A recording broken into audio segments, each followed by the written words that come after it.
Hello दोस्तों। आज फिर मैं आपके लोगों के साथ एक कहानी शेयर करना चाहता हूँ। मेरी कहानी का शीर्षक है बिना सोचे विचारे काम न करो। बात बहुत पुरानी है। गंगा नदी के किनारे केशव नाम का एक किसान रहता था। केशव ने एक नेवला पाल रखा था और वह अपने नेवले को बहुत प्रेम करता था।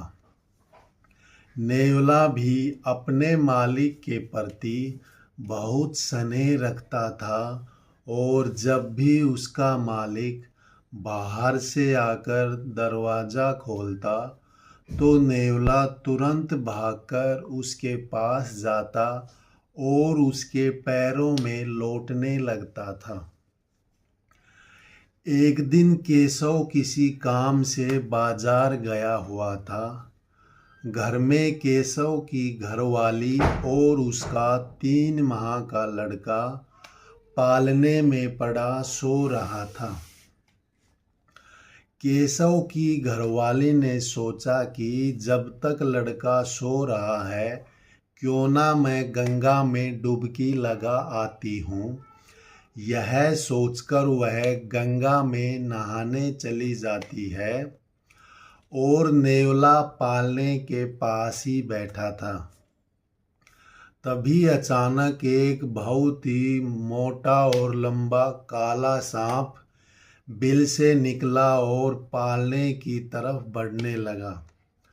जैसे ही नेवले की नज़र सांप पर पड़ी तो उसने तुरंत सांप पर हमला कर दिया और नेवले ने अपने पैने पैने दांतों से काट काट कर सांप को टुकड़े टुकड़े करके मार डाला और नेवला वहीं पालने के पास ही बैठ गया। इस लड़ाई में नेवले के मुंह और शरीर पर खून लग गया था। इसके कुछ देर बाद केशव आता है और घर का बाहर वाला दरवाज़ा खोलता है। सदैव की भांति नेवला दौड़कर अपने मालिक के पास जाता है और प्यार से उसके पैरों में लौटने लगता है।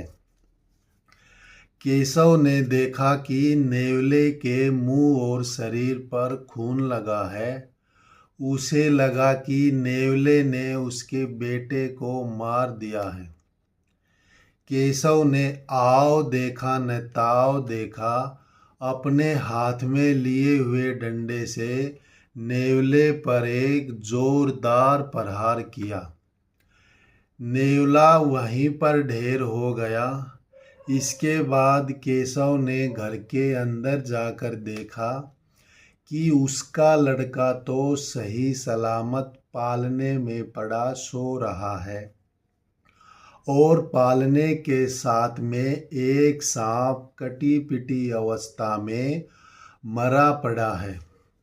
सांप को देखकर केशव को सारी बात समझ में आ गई और अब वह अपनी करनी पर पछता रहा था कि उसने अपने प्यारे नेवले को बिना सोचे समझे ही मार डाला।